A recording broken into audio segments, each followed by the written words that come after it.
Hey man, we did some dominant 7 shapes recently, and I don't know if we were like jumping it from string to string, but if you start with this little triangle shape G7, I think it's worth noticing that you can jump it one string over to the C7. I realize that's pretty simple, but I'm just basing this on what I see my students doing and not doing. When I say G7, they're like, what do you mean? What's a 7? And maybe they'll do this or maybe that. Maybe, but I think they have to be a little more like right on top of it. So I'm just going to repeat that this is another way to play it. It's like a root, third, and a flatted 7th. We're ditching the 5th for this example. That's a G, B, F. And then if you go to the 4 chord, it'd be right over here. Just one string over, exact same shape, C7. So that's a C, E, B flat. And if you needed the 5, that'd be up here. 2 more frets on the same strings as the C7. That's D, F sharp, and C. And I can't imagine guitar getting any easier than this. Sometimes I'll just play the stuff when I'm not really, I'm trying to lay back and not overwhelm the mix. If there's another person soloing, I just want to kind of lock in with the drum, something like.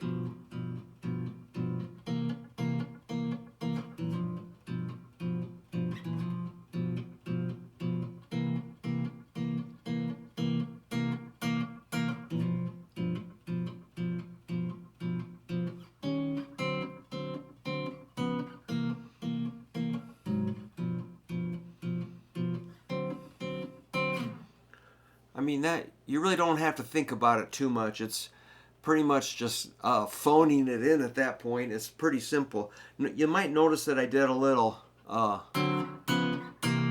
thing about these little triangle shapes is they kind of move. They kind of. You can chromatically move them, like the G7. You can scoop into it. Sort of a slide, or. That's cool. Or the C7.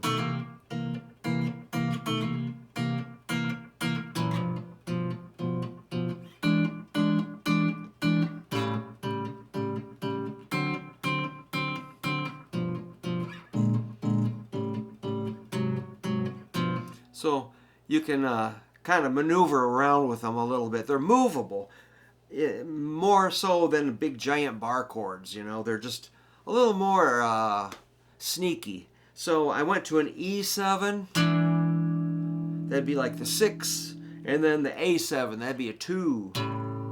So the E7 is a 7, 7th fret, 6, 7 for fret numbers, and that's E, G sharp, D, and then the A7 is 5th fret, 4th fret, 5th fret, A, C sharp, G. Yeah.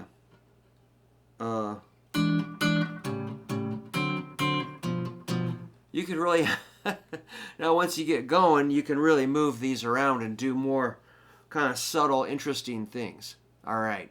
So that's just a little follow up on that shape. I know I've presented it before, but 7th chords are more bluesy. They have a little bit of attitude. Look, I call it spice. Hear that F? Some tension. It kind of pushes.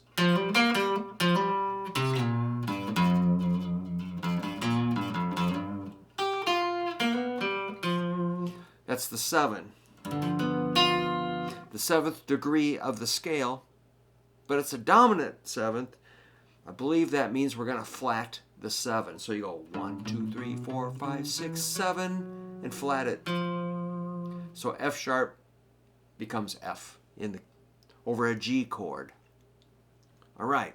So all you need is a root, third, fifth, and a flatted 7. You got a dominant 7th chord, and that's good for blues and rock and roll and jazz and pop and everything else. It just is kind of a serious chord. It's not, you know, not just like a major 7 would be kind of, you know, gentle and soft. This is more of a commanding sound. A little more serious, okay?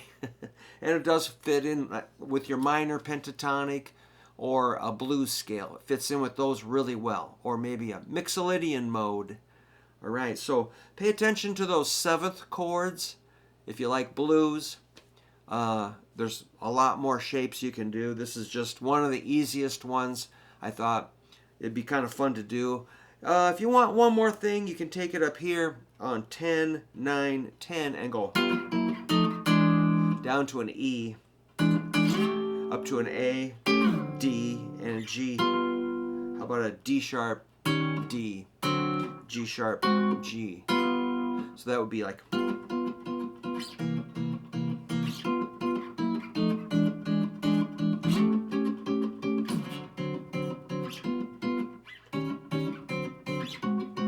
something like that. You can just kind of make your own thing, and that's what's fun about it, is once you get the idea of these dominant 7th chords, you can start to move them around, and you know, it doesn't have to be so boring. Not that I mind playing real simple, but sometimes you want to make it swing a little bit, make it move. All right, thanks for letting me show you that.